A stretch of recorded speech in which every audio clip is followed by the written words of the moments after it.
ठीक।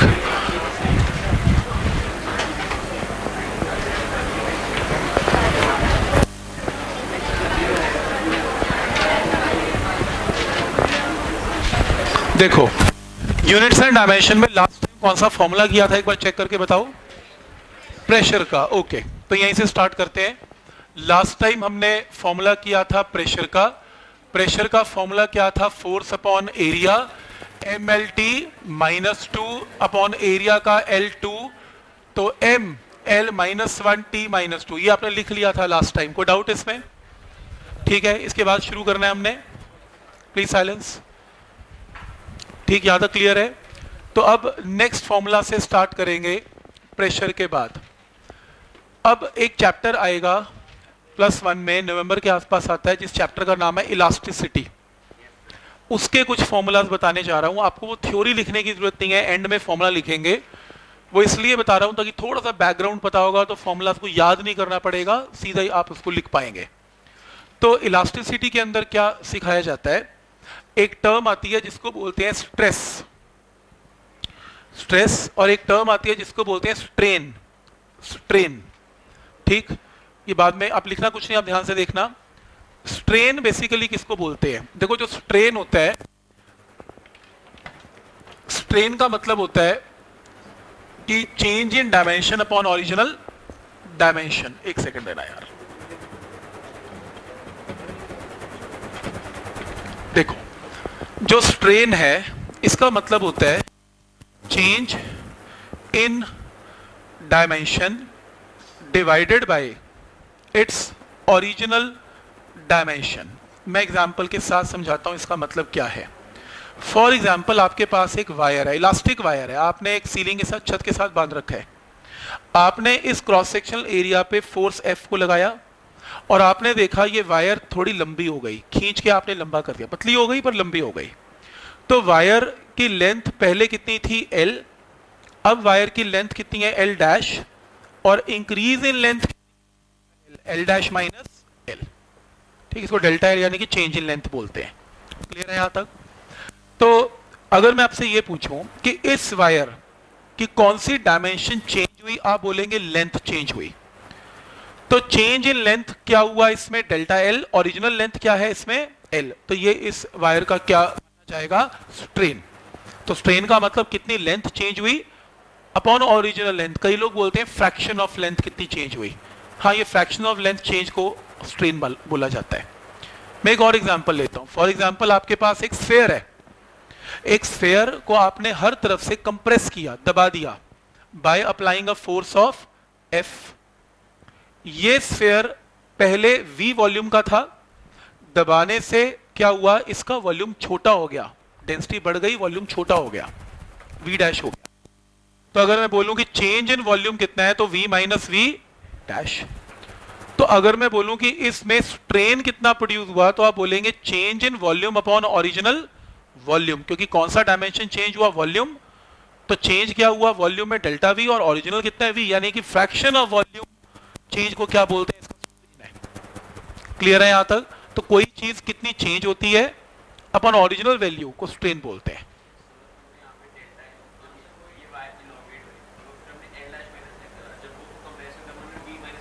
इसमें strain negative होता है, इसमें पॉजिटिव होता है। हम कौन सा वैल्यू निकालने जा रहे हैं? मैं तो डेफिनेशन बता रहा हूं। वैसे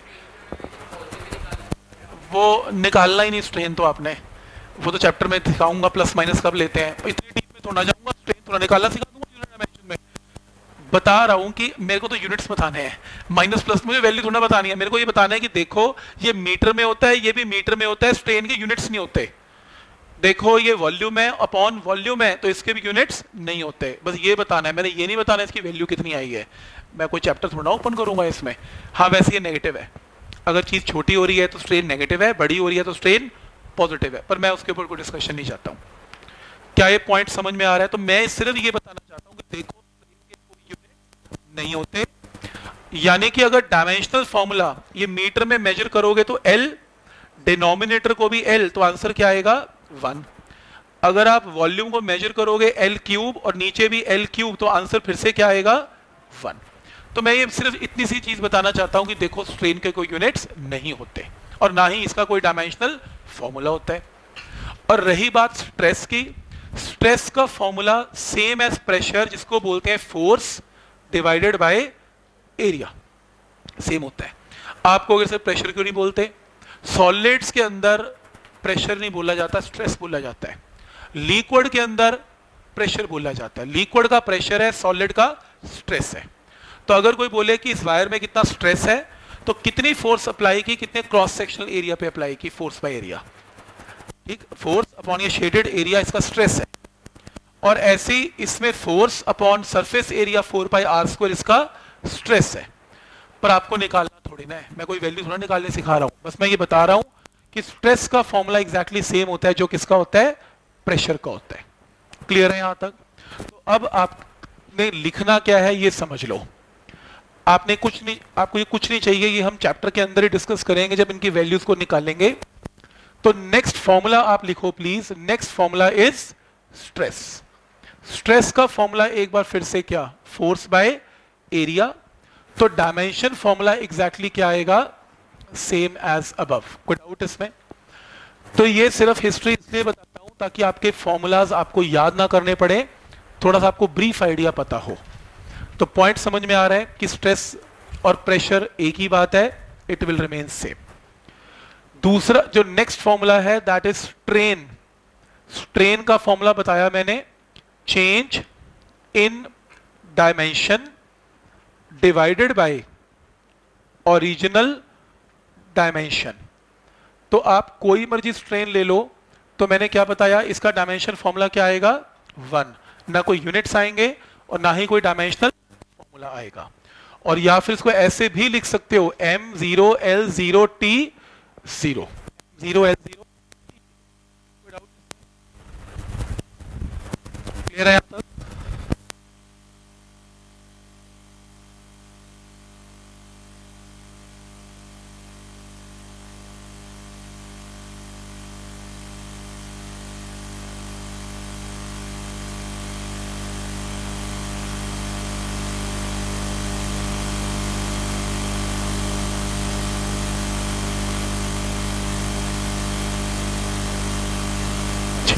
ठीक है, यहां तक आगे देखते हैं।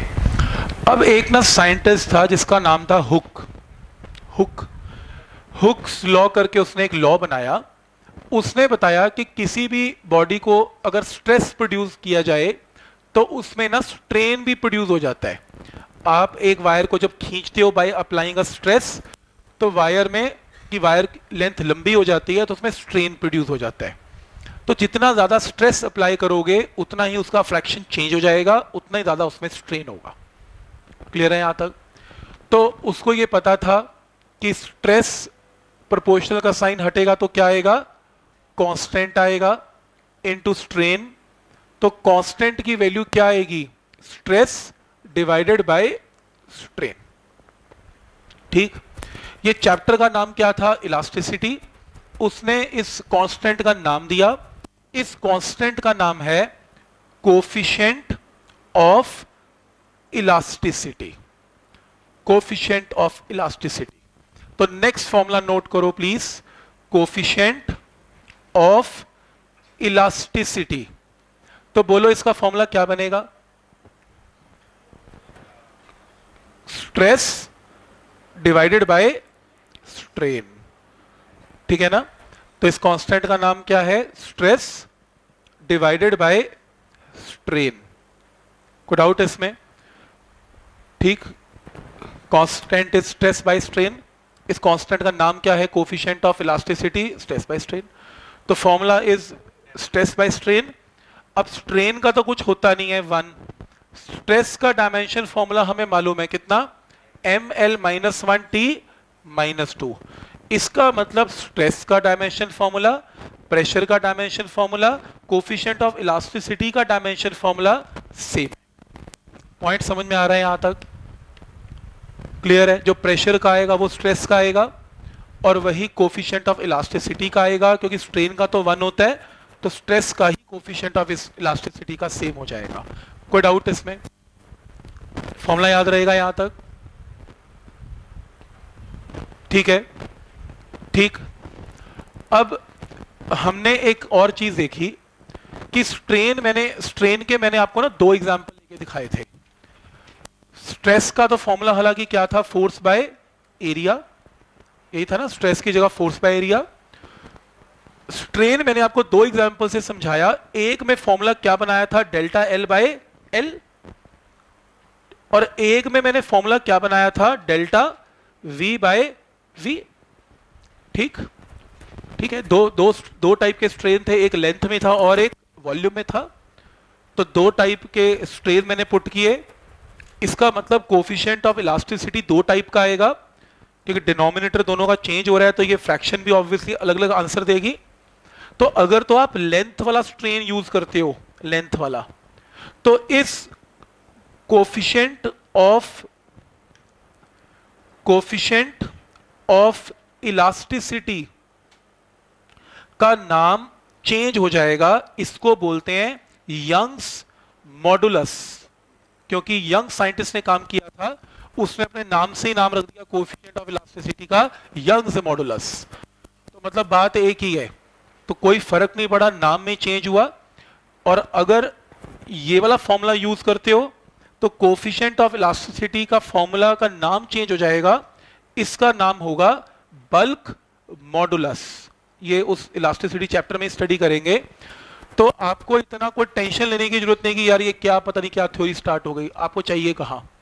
मैं तो सिर्फ ये सिखाऊंगा आपको कि कोफिशिएंट ऑफ इलास्टिसिटी अगर आता है, आपको कोई फॉर्मूला याद करने की बिल्कुल जरूरत नहीं है। अगर कोफिशिएंट ऑफ इलास्टिसिटी आता है, उसका ये फॉर्मूला याद रखें।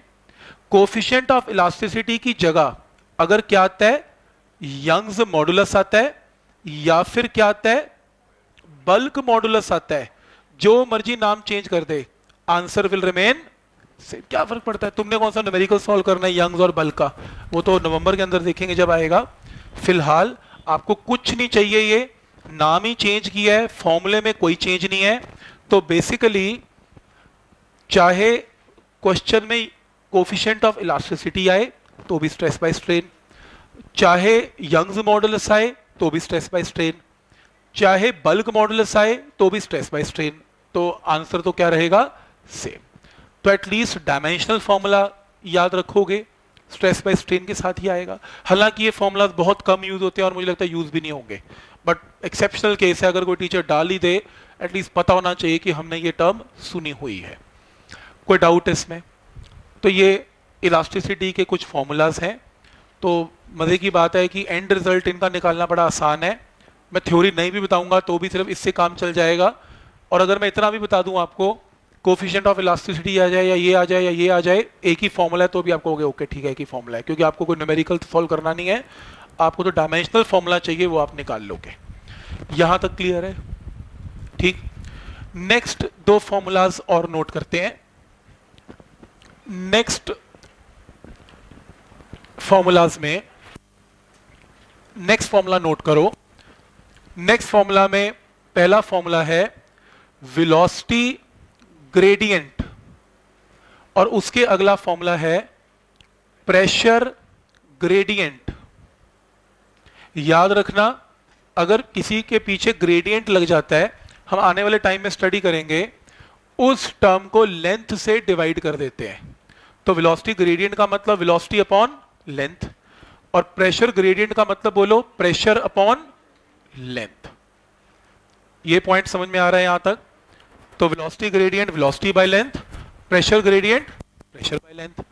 अब आपको वेलोसिटी का डायमेंशन फॉर्मूला तो पता ही है, L T minus one divided by L, तो एल से एल कैंसल, टी की पावर क्या आ गया, माइनस वन। क्लियर हो गया?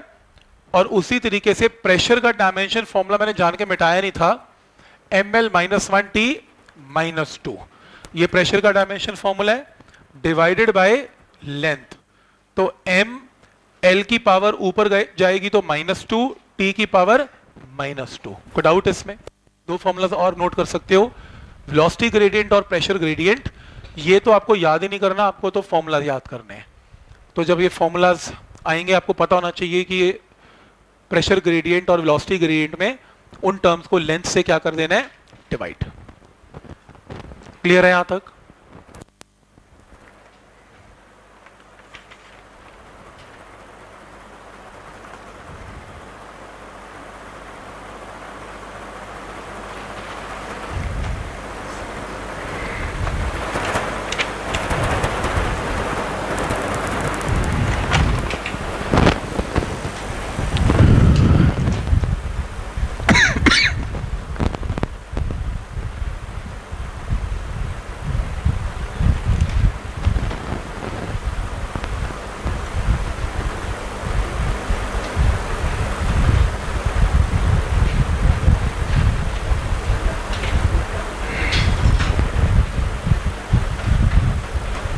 ठीक है यहाँ तक। नेक्स्ट फॉर्मूला इज रोटेशनल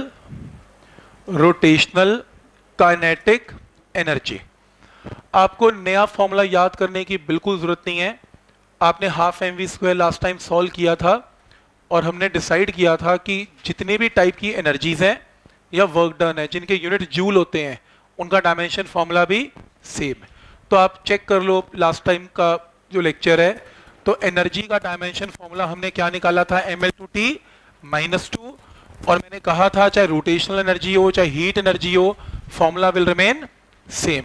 तो यहाँ रोटेशनल काइनेटिक एनर्जी हो या फिर लिख लो हीट एनर्जी हो, है तो ये टाइप ऑफ एनर्जी, तो इसलिए इनका डायमेंशन फॉर्मूला अलग फॉर्मूला नहीं याद करना, कोई भी फॉर्मूला लगा दो एनर्जी का ml/t -2, answer will remain same. आने वाला है अभी, उसको छोड़ के। पॉइंट समझ में आया यहां तक? क्लियर है? तो heat energy, potential energy, kinetic energy, work done, rotational kinetic energy, सबका डायमेंशन फॉर्मूला सेम। ठीक। नेक्स्ट एक फॉर्मूला आएगा जिसको बोलते हैं मोमेंट ऑफ इनर्शिया।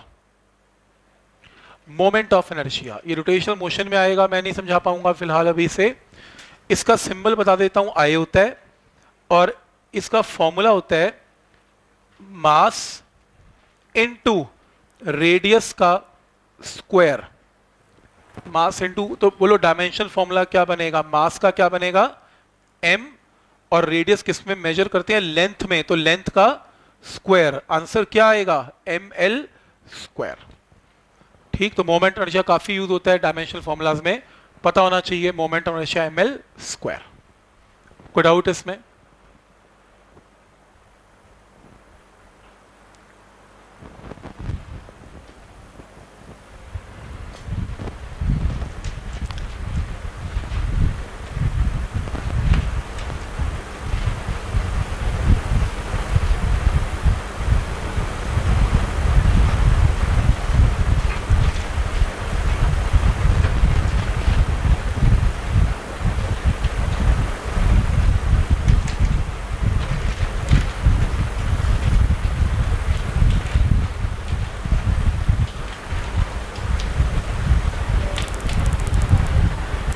ठीक है, यहां तक क्लियर है?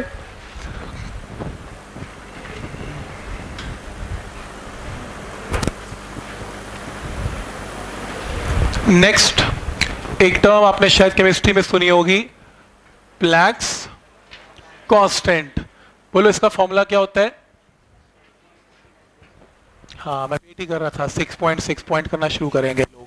मैंने वैल्यू तो ना पूछी, मैंने कहा इसका फॉर्मूला क्या होता है। मैंने फिर कोई बात, मेरे को इससे लेना देना नहीं है कि आप सेब लेते हो और 2 किलो लेते हो या 4 किलो लेते हो, किलो में लेते हो, मेरे को यूनिट्स बताओ किस में लेते हो, केजी में लेते हो, केजी। पहले इसको खत्म कर दें, सेब बेच लें पहले। केजी में लेते हो तो 2, 4, 5 इस चैप्टर में कोई सिग्निफिकेंस नहीं रखता। हम इस चैप्टर में क्या डील कर रहे हैं, उसके यूनिट्स क्या होंगे। कि मैं प्लीज पहले केजी का काम खत्म करूं। तो अगर एप्पल की बात हो रही है तो केजी के अंदर मैं कंसर्न हूं। अब बात करते हैं प्लैंक्स कांस्टेंट की। प्लैंक कांस्टेंट का नंबर क्या है मुझे नहीं बताओ, मुझे इसका डायमेंशनल फॉर्मूला चाहिए, मुझे इसका फॉर्मूला बताओ क्या होता है।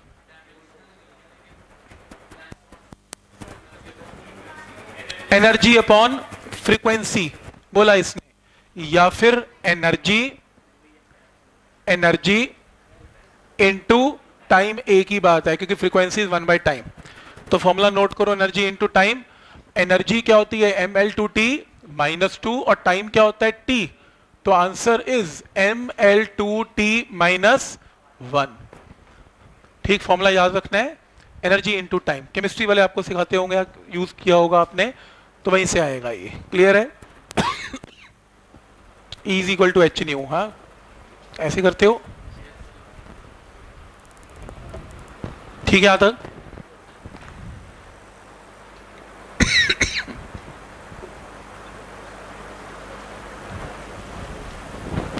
एक टर्म आएगी जिसको बोलते हैं फोर्स कांस्टेंट। फोर्स कांस्टेंट का फॉर्मूला होता है फोर्स डिवाइडेड बाय डिस्टेंस या लेंथ। तो M L T minus two force, और लेंथ का मतलब L L L cancel, M T minus two, answer. तो नेक्स्ट फॉर्मूला नोट करो, force constant, force upon distance.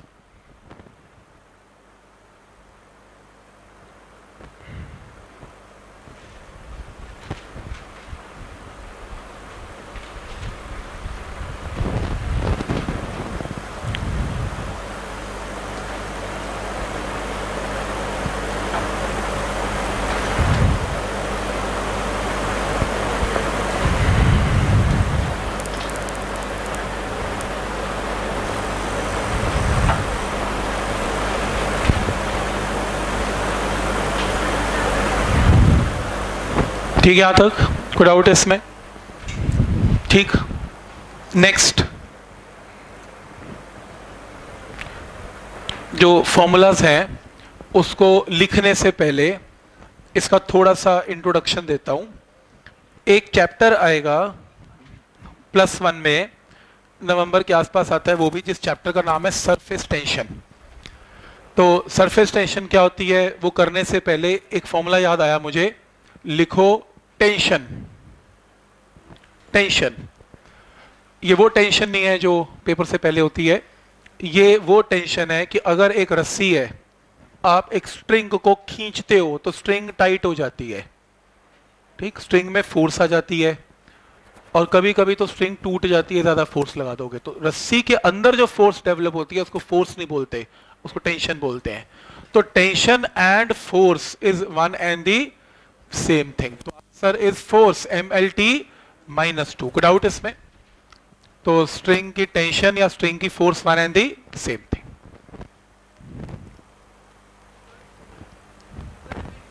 Tension and force एक ही बात होती है। रस्सी के अंदर फोर्स को टेंशन बोलते हैं, फोर्स नहीं बोलते। वैसे फोर्स बोलते हैं पर रस्सी की फोर्स को टेंशन बोलते हैं, ठीक। नेक्स्ट, अब नेक्स्ट करने से पहले एक चीज समझते हैं। आपके पास एक चैप्टर आएगा जिसको सरफेस टेंशन बोलते हैं। ये सरफेस टेंशन क्या होती है, इसको एक लाइन में समझाता हूं। हालांकि 1 हफ्ते का चैप्टर है ये, इलास्टिसिटी भी कम से कम 1 हफ्ते का काम था जो हमने किया। 1 वीक लगेगा एक एक फॉर्मूले पे, एक एक हफ्ता। अभी तो बस एक लाइन देके छोड़ रहे हैं इसे। तो सरफेस टेंशन के लिए इमेजिन करो आपके पास एक पानी का कंटेनर है। ये पानी का जो कंटेनर है, इसके अंदर पानी के मॉलिक्यूल्स हैं, वाटर के मॉलिक्यूल्स हैं, और रेस्ट पे है। पानी का गिलास जब रेस्ट पे पड़ा होगा या कहीं आप खड़ा हुआ पानी देखेंगे तो ऑब्वियसली मॉलिक्यूल मूव थोड़ा कर रहे हैं, बिल्कुल स्टेशनरी दिखेंगे आपको। वो इसलिए क्योंकि पानी के मॉलिक्यूल के आसपास बहुत सारे पानी के मॉलिक्यूल हैं, और ये मॉलिक्यूल इसे अट्रैक्ट कर रहा है, ये इसे अट्रैक्ट कर रहा है, ये इसे, ये इसे, ये इसे। तो जितनी फोर्स है ये अट्रैक्ट कर रहा है, एग्जैक्टली उतनी फोर्स से ऑपोजिट का मॉलिक्यूल अट्रैक्ट कर रहा है। तो अल्टीमेटली नेट फोर्स इसके ऊपर क्या हो जाती है, जीरो। हर कोई बराबर तरीके से खींचते हैं और बराबर वैल्यू से खींचते हैं, तो नेट फोर्स जीरो, तो पानी रेस्ट पे ही पड़ा दिखेगा आपको। लेकिन सोचो उन मॉलिक्यूल्स का क्या हुआ जो बिल्कुल सरफेस के बाउंड्री के ऊपर है, क्योंकि बाउंड्री के नीचे या साइड पे इन्हें कौन खींच रहा है, पानी के मॉलिक्यूल खींच रहे हैं। ऊपर कौन खींच रहा है, एयर का मॉलिक्यूल खींच रहा है। अब नीचे पानी खींच रहा है, ऊपर एयर के मॉलिक्यूल खींच रहे हैं। पानी और पानी की फोर्स बड़ी होती है, पानी और एयर की फोर्स छोटी होती है। एयर नहीं खींच पाती ज्यादा। सोचो एयर अगर ज्यादा खींच पाती, आपने पानी पीने के लिए डाला, एयर ने खींच लिया, मॉलिक्यूल उड़ गए, पानी रुकेगा ही नहीं। इसका मतलब पानी और पानी की फोर्स ज्यादा बड़ी होती है, तभी पानी टिका रहता है ग्लास में। हाँ, इवेपोरेशन अलग बात है, वो अलग बात है, उसके वो टेम्परेचर रिलेटेड है। बट पॉइंट समझ में आ रहा है। अब इस टॉप के मॉलिक्यूल्स की एक समस्या है कि जो ये वाला मॉलिक्यूल है इसकी नेट फोर्स जीरो है, हर तरफ से बराबर फोर्स है। जो टॉप की सरफेस के मॉलिक्यूल है उनको पानी की फोर्स ज्यादा मिल रही है, एयर खींच नहीं पा रही, तो अल्टीमेटली टॉप के मॉलिक्यूल थोड़ा सा नीचे हो जाएंगे, नीचे फोर्स ज्यादा होगी, पानी खींच नहीं पाया, हल्का सा नीचे हो जाएंगे, और नीचे और पानी के मॉलिक्यूल मिलेंगे। तो ये जो पानी के मॉलिक्यूल टॉप मोस्ट सरफेस पे है वो नॉर्मल डिस्टेंस से थोड़ा टाइट हो जाएंगे, क्योंकि ऊपर के मॉलिक्यूल नीचे दब गए और नीचे और मॉलिक्यूल थे जिनके ऊपर नेट फोर्स जीरो है, तो वही रहेंगे। तो टॉप की लेयर के जो मॉलिक्यूल्स हैं वो टाइट हो जाएंगे। पॉइंट समझ में आ रहा है यहां तक? क्लियर है? जब वो टाइट होंगे, मैं ये तो नहीं कहूँगा वो सॉलिड बन गए, पर इतना टाइट हो जाते हैं कि वो एक स्ट्रेच्ड मेम्ब्रेन की तरह काम करते हैं, एक स्किन की तरह हल्की सी परत आ जाती है। तो इस प्रॉपर्टी ऑफ लिक्विड को सरफेस टेंशन बोलते हैं। तो सरफेस के ऊपर फोर्सेस आ जाती हैं जो पानी के मॉलिक्यूल को टाइट कर देती हैं, और किसी लिक्विड में तो बहुत ज्यादा हो जाती है और उसकी सरफेस बहुत स्ट्रॉन्ग मेम्ब्रेन की तरह काम करती है, और किसी में थोड़ी कम होती है, किसी में होती नहीं। ये डिपेंड करता है कि अंदर पानी के मॉलिक्यूल एक दूसरे पे कितनी फोर्स लगाते हैं। तो ये basically property of surface tension है। मैं एक एग्जांपल देता हूं। एक मॉस्किटो, आपने देखा होगा, खड़ा हुआ पानी है, लाखों या हजारों में मॉस्किटोज बैठे हुए हैं। तैरना थोड़ी ना आता है मच्छर को, कभी आर्किमिडीज प्रिंसिपल थोड़ा लगा के चल रहा है कि वो पानी को डिस्प्लेस कर रहा है। वो तो बैठे है कि पानी के ऊपर अगर वो बैठे तो हम नहीं बैठ सकते, जाके हम तो डूब जाते हैं। क्यों भाई, वो भी तो बैठा ही है ना। इसलिए उसका मास कम है, वेट कम है। तो वेट कम से क्या प्रॉब्लम है, पानी तो डुबो ही देगा। फिर क्या हो गया, आर्किमिडीज कहता है जितना उसका वेट है उतना पानी डिस्प्लेस नहीं कर पाया, वो डूब जाएगा। आर्किमिडीज तक तो पहुंचा ही नहीं, क्योंकि ऊपर की सरफेस डिस्टर्ब नहीं की उसने। ऊपर के मॉलिक्यूल बहुत टाइट है, और टाइट है तो स्ट्रेच मेम्ब्रेन की तरह काम कर रहे हैं, तो आराम से जाके बैठ गया। उसके लिए तो वो सॉलिड की तरह काम कर रहा है सरफेस, मतलब मेम्ब्रेन उसके लिए बहुत सख्त सरफेस मानी जाती है।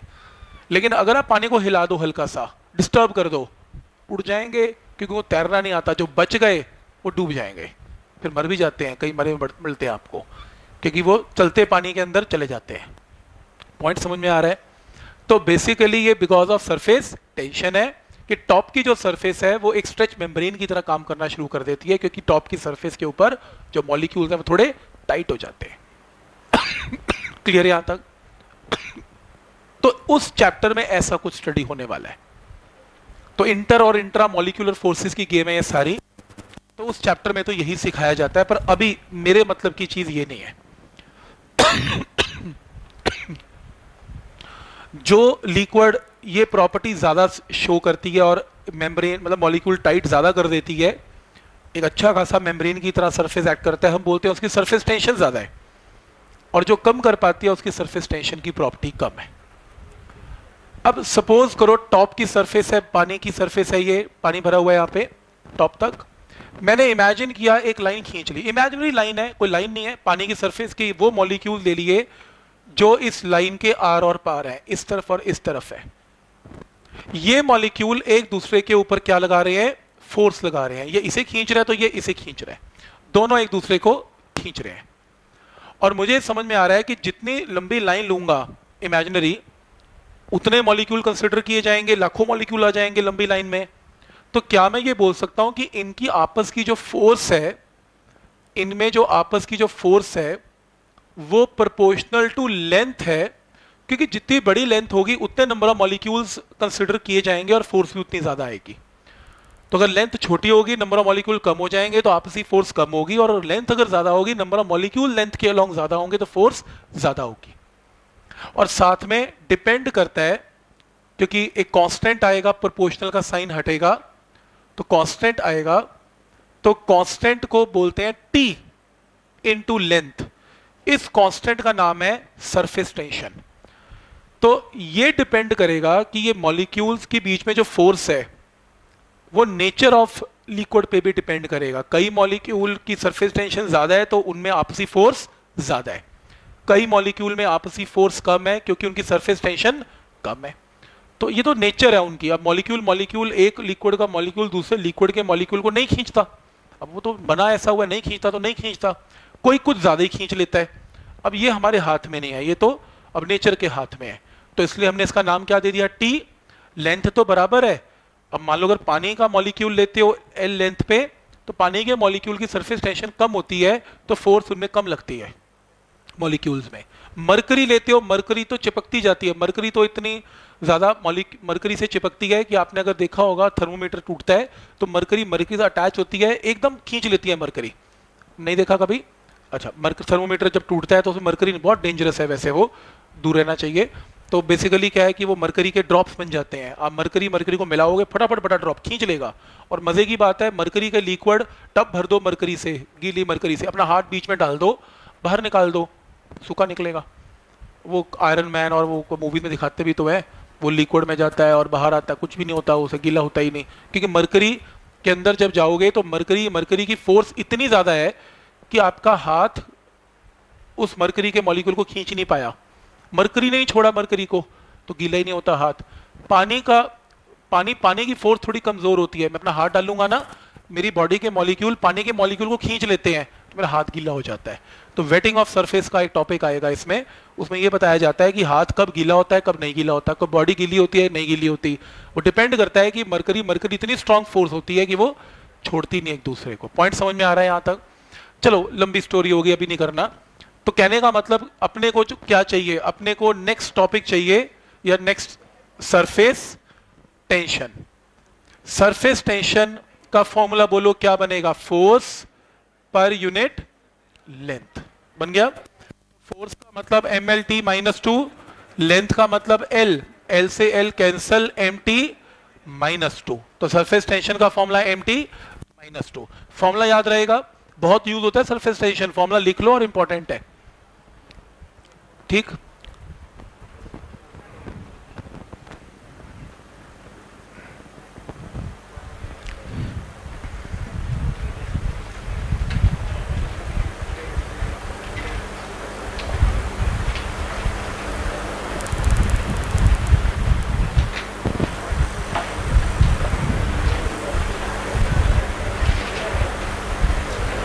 ठीक, next formula is surface energy.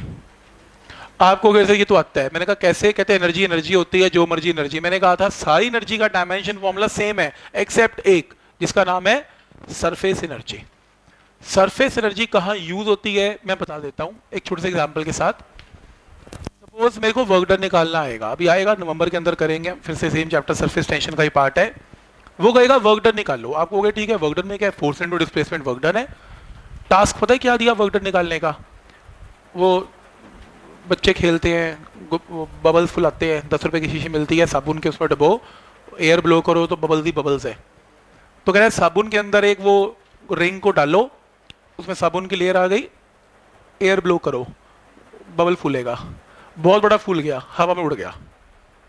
आपने कितना वर्क डन किया अपने मुंह से एयर ब्लो करके, कैलकुलेट कर दो।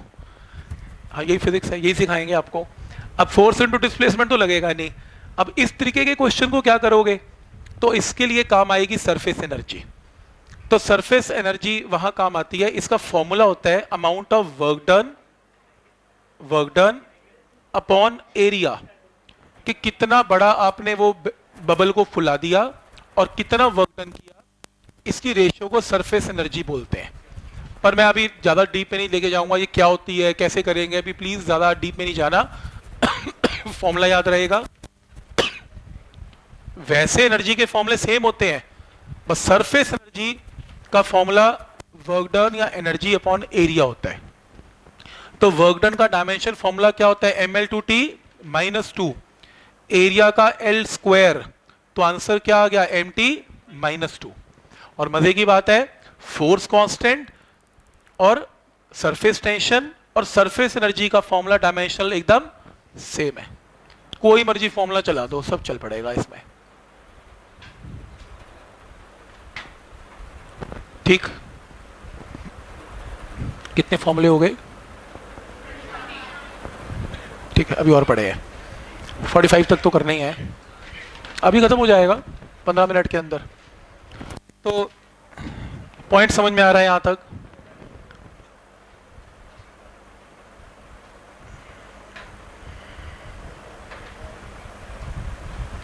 लिक्विड के चैप्टर के अंदर एक और टर्म आएगी और वो बहुत इंपॉर्टेंट टर्म है और बहुत ज्यादा यूज भी होती है।